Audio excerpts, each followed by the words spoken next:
सूबा सरहद के बाद आपको लिए चलेंगे 5 दरियाओं की सरजमीन यानी पंजाब की जानिब, और पंजाब से मेरी धरती मेरी दुनिया की टीम ने आपके लिए जो रिपोर्ट्स मुंतखब की हैं उनमें लाहौर में कैनाल मेले के आगाज पर नहर रंगो नूर में नहा गई, शेखुपुरा के कब्रिस्तान में पहलवानी का अखाड़ा और फैसलाबाद में अनोखी सवारी घोड़ा ट्रेन की बहाली समेत दीगर चंद रिपोर्ट्स शामिल हैं। आइए देखें।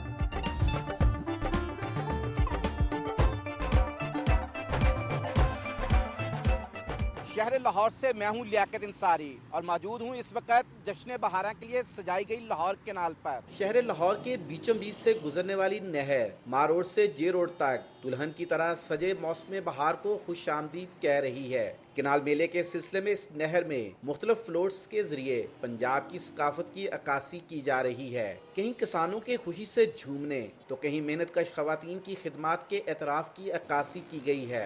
मीनार पाकिस्तान, चौबुर्जी, पाशाही मस्जिद, शाही किला, बारादरी समेत लाहौर के अहम तारीखी विरसे को उजागर करने के लिए भी फनी सलाहियतों का खूब इजहार किया गया है। पंजाब के देही मनाजर से आगाह करने के साथ साथ खेल तमाशे का पहलू भी नजरअंदाज नहीं किया गया। इस कैनाल मेले में कहीं फूल ही फूल बिखेर कर मोहब्बत का पैगाम दिया गया है तो कहीं सूफीज़म का भी प्रचार करने की कोशिश की गई है। नहर पर किए गए चिरागा ने तो नहर को रंगो नूर में नहाकर समा ही बदल दिया है। रोशनियों में डूबी नहर खुशी, शोखी और शहरियों के लिए दिलचस्प तफरीह का हर रंग पेश कर रही है और आवाम की तवज्जो का मरकज बनी हुई है। पंजाब की सकाफत की अक्कासी करते हुए लोगों के लिए खुशियों का बायस बनने वाला ये कैनाल मेला 1 अप्रैल तक जारी रहेगा। कैमरामैन इकबाल मलिक के साथ लियाकत इंसारी, दुनिया न्यूज़, लाहौर। मैं इस वक्त मौजूद हूँ रुस्तमे पाको हिंद बिल्लू पहलवान के अखाड़े में। पहलवानी पंजाब का रवायती खेल है। पाक सरजमीन ने ऐसे शाहज़ोर पैदा किए हैं जिन्होंने दुनिया के नामवर पहलवानों को चित करके आलमी सतह पर पाकिस्तानी परचम को बुलंद किया है। लेकिन हुकूमत की अदम सरपरस्ती और अदम दिलचस्पी की वजह से ये खेल दम तोड़ता चला गया। पहलवान कब्रिस्तानों के अंदर अखाड़े बनाकर ट्रेनिंग करने पर मजबूर हैं। ऐसी ही एक मिसाल रुस्तमे बर्रे सगीरो पाको हिंद 23 साला उस्मान मजीद उर्फ बिल्लू पहलवान की है, जिन्होंने 13 साल कबल जंडियाला रोड पर वाक़या एक कब्रिस्तान में कायम अपने दादा के अखाड़ा में तरबियत हासिल करना शुरू की। 5 मरतबा कौमी चैंपियन, 2 मरतबा कौमी judo champion, south Asian game में गोल्ड मेडल, इंडोनेशिया बाली गेम में ब्राउन मेडल, पाको हिंद पटियाला गेम में सिल्वर मेडल, शेरे पंजाब, रुस्तमे पाको हिंद के एजाज़ात हासिल करने के अलावा पाकिस्तानी तारीख में पहली मरतबा वर्ल्ड रेसलिंग चैंपियनशिप में सिल्वर मेडल हासिल किया। उस्मान मजीद और बिल्लू पहलवान के दादा मोहम्मद दीन पहलवान और उनके भाई अब्दुल्ला पहलवान ने 1960 की ओलंपिक गेम्स में पाकिस्तान की नुमाइंदगी के अलावा कौमी व इंटरनेशनल एजाज़ात हासिल किए। बिल्लू पहलवान के वालिद मजीद पहलवान 18 मरतबा कौमी चैंपियन रहे और दर्जनों गैर मुल्की दौरे किए। इस अखाड़े के 30 से जायद शागिर्द पहलवान मुख्तलिफ सरकारी इदारों की नुमाइंदगी कर रहे हैं और मुख्तलिफ टाइटल भी जीत चुके हैं, लेकिन इन इदारों की अदम दिलचस्पी की वजह से कब्रिस्तानों में ट्रेनिंग करने पर मजबूर हैं। मैयत की तदफीन, जुमेरात के रोज़ खवातीन की कब्रिस्तान में आमद और बारिश की वजह से ये पहलवान अपनी तरबियत और खेल को कई रोज़ तक जारी नहीं रख सकते। दुनिया भर में पाकिस्तान का नाम रोशन करने वाले ये पहलवान आज भी हुकूमती सरपरस्ती हासिल करने से महरूम है।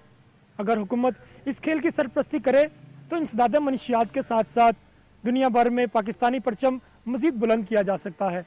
कैमरामैन तालिब हुसैन के साथ राना मोहम्मद उस्मान, दुनिया न्यूज़, शेखुपुरा। जिंदा कौमें अपने तारीखी और यादगार विरसे को न सिर्फ याद रखती हैं बल्कि इसके तसलसल को बरकरार रखने के लिए भी अपना कौमी फर्ज पूरा करती हैं। जड़ावाला के करीब चक नंबर 595 गाहबे गंगापुर में अनोखी सवारी घोड़ा ट्रेन की बहाली के मंसूबे का इफ्तिताह करने की तकरीब मुनक्कद हुई। ये अनोखी सवारी 100 साल कबल इलाके के मकीनों को आमदो रफ्त की आसान सहूलत फराहम कर रही थी, जिसके आगाज का सेहरा इलाके की मारूफ नावर समाजी व तारीखी शख्सियत सर गंगाराम ने किया था, जो आज भी अपनी सकाफती हैसियत के एतबार से अपनी अहमियत और अफादियत बरकरार रखे हुए है। अनोखी सवारी के तारीखी विरसे को बहाल रखने के लिए 3 किलोमीटर ट्रेन ट्रैक की तामीर और दीगर इससे मुतल्लिका इंतजामात पर सीसीबी के तहत 55 लाख रुपए के फंड खर्च किए गए और 2 साल की मुसलसल मेहनत के बाद इलाके के मकीनों के लिए इस सवारी को फिर बहाल कर दिया गया। सर गंगाराम की फलाही खिदमात को फरामोश नहीं किया जा सकता। यही वजह है कि जिले इंतजामिया ने अनोखी सवारी के मॉडल को लालपुर म्यूजियम में रखने का फैसला किया है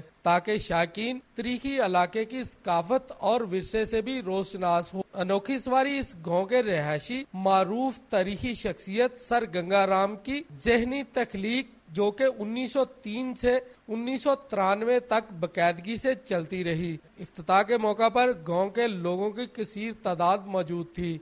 17 साल अनोखी सवारी बंद रहने के बाद आज इसका दोबारा अजरा किया गया है, जो कि यहाँ के अवाम की सहूलत के लिए एक बेहतरीन कदम है। कैमरामैन आबिद हुसैन के साथ खादम हुसैन गिल, दुनिया न्यूज़, फैसलाबाद। हवेली लखा का इलाका अपनी जरखेजी और शादाबी के एतबार से जिला उकाड़ा की पहचान है, मगर पानी की किल्लत से इसके लहलाते खेत सहरा बन रहे हैं। पानी जिंदगी और खेती की जान है, मगर इसकी कमी देव की तरह हमारे इस जरखेज इलाके को निकल रही है। पानी पहले ही कम था, मगर भारत की आबी दहशतगर्दी की वजह से अब खेतों को सिर्फ ट्यूबवेलों के जरिए सराब करने की कोशिश की जाती है, लेकिन गैर एलानी लोड शेडिंग और महंगी बिजली की वजह से ये कोशिश भी नाकाम हो रही है। जो थोड़ा बहुत पानी नहरों और राजबाओं में आता है उसे बासर जिम्मेदार टेल तक पहुंचने ही नहीं देते। पानी की किल्लत से फसलें बुरी तरह मुतासर हो रही हैं और किसानों की आंखों में मायूसी के साए नजर आ रहे हैं। यूं लगता है इस इलाके की काबिल फख्र ज़राअत अनकरीब मुकम्मल बर्बाद हो जाएगी, जिसकी सारी जिम्मेदारी अरबाब हुकूमत पर है। हुकूमत को फौरी तौर पर इसका इलाज करने की जरूरत है, वरना वक्त हाथ से निकल जाएगा। कैमरामैन शाहिद के साथ आसफ खान, दुनिया न्यूज़, हवेली लखा। मैं हूँ सियालकोट से हाफिज इमरान और इस वक्त मैं मौजूद हूँ कचहरी रोड पर, जहाँ TMA की जानिब से कमर्शलाइजेशन फीस अदा न करने पर मुतअद्दिद दफातर को सील कर दिया गया है। शहर की मसरूफ तरीन शाहरा कचहरी रोड पर सील किए गए दफातर के मालकान का कहना है कि तहसील इंतजामिया के अमले ने हमें बगैर नोटिस जारी किए हमारे दफातर सील कर दिए हैं, जिसकी वजह से सैकड़ों खानदान का मुस्तकबिल तरीक हो गया है। जबकि दूसरी जानब शहर में बड़े बड़े प्लाजे बगैर कमर्शियल फीस अदा किए तमीर किए जा रहे हैं और इंतजामिया की मिली भगत से सरकारी खजाने को करोड़ों रुपए का नुकसान हो रहा है, मगर उनके खिलाफ किसी किस्म की कार्रवाई नहीं की जा रही। जबकि तहसील इंतजामिया का कहना है कि सील किए जाने वाले दफातर के मालकान को 6 माह पहले नोटिस जारी किए गए थे, मगर उनकी जानिब से कोई जवाब दाखिल न करने पर उनके खिलाफ कार्रवाई की गई। अगर मालकान अपने नक्शे और फीस अदा कर दें तो उनके दफातर खोल दिए जाएंगे। कैमरामैन सईद इकबाल के साथ हाफिज इमरान, दुनिया न्यूज़, सियालकोट।